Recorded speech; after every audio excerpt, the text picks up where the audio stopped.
کچھ بیماریاں آپ نے دیکھا ہوگا پاکستان میں کزن میریجز کا انسیڈنس بہت زیادہ ہے، جس کی وجہ سے موروثی بیماریاں یعنی جینیٹک ڈیزیزز بھی بہت زیادہ ہے۔ اب وہ بیماریاں کیا ہوتی ہیں، جس طرح کہ جینیٹک کروموزومل اب نارمیلٹیز ہو گئی، آپ نے ڈاؤن سنڈروم کا نام سنا ہوگا کہ کروموزوم کا نمبر ہی کم ہے، نارمل کروموزوم ہوتے ہیں 46 45 آ رہے ہیں۔ اسی طرح سے کچھ موروثی بیماریاں ہیں جو کہ پٹھوں کو افیکٹ کرتی ہیں۔ آپ نے دیکھا ہوگا بچے جو کہ رینگ رہے ہوتے ہیں، اللہ معاف کرے، کیونکہ وہ بچہ صرف خود سفر نہیں کرتا بلکہ اس کے پیرنٹس، اس کی family, extended family life long ان کے لیے ٹراما اور مزری ہوتی ہے۔ کیا آئی وی ایف کے ذریعے بچے کی بیماریوں سے بچاؤ ممکن ہے؟ بیماریاں ہوتی ہیں جو کہ ملٹی پلائی ہو کے آگے جا رہی ہوتی ہیں، اور ریکرنٹ مسکیریجز ہو گئے کہ جی بار بار حمل جو ہے وہ ضائع ہوتا جا رہا ہے۔ کیا ایجنگ خواتین کے لیے حاملہ ہونا مشکل ہے؟ ایجنگ ہے، بڑھتی ہوئی ایج جو ہے وہ انڈے دانیوں پہ، جسم کے ہر حصے پہ اثر ڈالتی ہے، اسی طرح پریگنینسی اچیو کرنے میں بھی پرابلم کرتی ہے۔ 25 سے 30 تک جو ہے بیسٹ پیریڈ ہے میل کے لیے بھی، جس طرح مرد بوڑھا ہوتا ہے آفٹر 40 ان میں بھی ڈکلائن ہونا شروع ہو جاتا ہے۔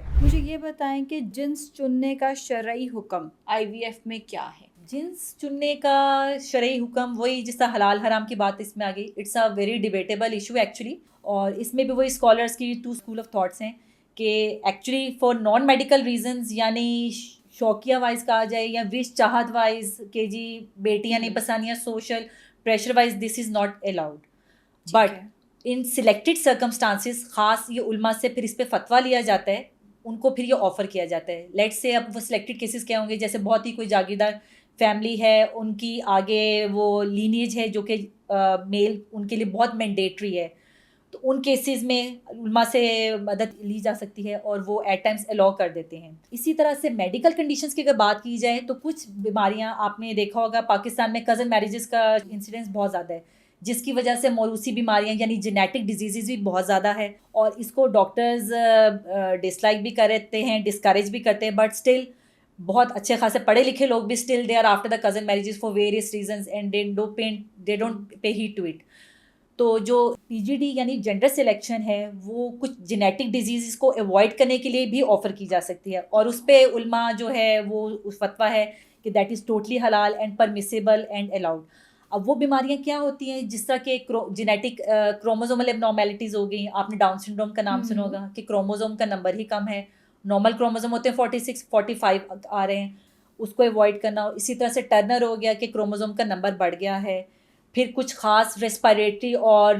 میدے سے ریلیٹڈ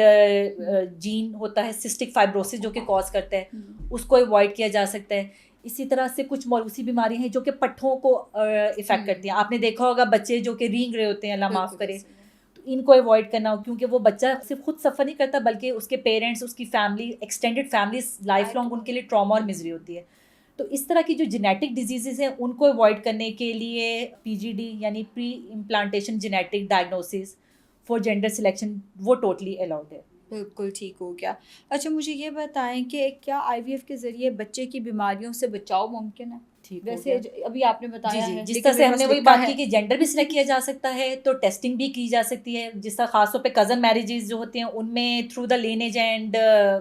فار ڈیکیڈز بیماریاں ہوتی ہیں جو کہ ملٹی پلائی ہو کے آگے جا رہی ہوتی ہیں، اور ریکرنٹ مسکیریجز ہو گئے کہ جی بار بار حمل جو ہے وہ ضائع ہوتا جا رہا ہے اور ابورٹ ہوتا جا رہا ہے، تو ان میں زیادہ تر وہ کروموزومس کا پرابلم ہوتا ہے، اس وجہ سے وہ ابورٹ کر جاتا ہے، ان میں ہم یہ آفر کر سکتے ہیں۔ اس کے علاوہ وہی جیسے میں ٹرنر کی بات کی، ڈاؤن سنڈروم کی بات کی، ہنٹنگٹن ڈیزیز ہوتی ہے، ٹے سیک ڈیزیز ہوگی، سسٹک فائبروسس ہے، and there is a long list. تو یہ ساری بیماریاں جو ہیں ان کے لیے پری امپلانٹیشن جینیٹک ٹیسٹنگ جو ہے وہ اویلیبل ہے، وہ ایکسپینسو ہے لیکن ہے کہ وہ کی جا سکتی ہے، اور بجائے اس کے کہ ایک لائف لانگ ٹراما حاصل کیا جائے، تو جو آئی وی ایف یا ایکسی افورڈ کر سکتا ہے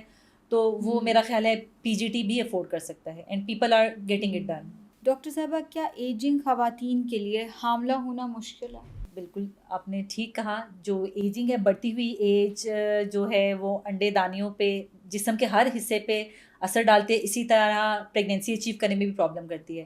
اور خاص ایج پیرامیٹرز کی بات کی جائے تو 25 سے 30 تک جو ہے بیسٹ پیریڈ ہے، اور 35 کے بعد ایک دم سے بہت زیادہ قدرتی طور پہ ڈکلائن آتا ہے، خاص طور پہ فیمیلز کی فرٹیلیٹی میں،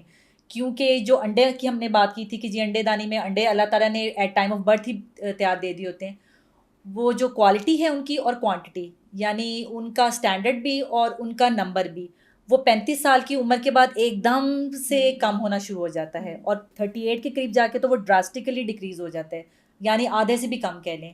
اور اس کے بعد اگر پریگنینسی, بلکہ ایک ایڈڈ چیز, ایک تو وہ فرٹیلیٹی کا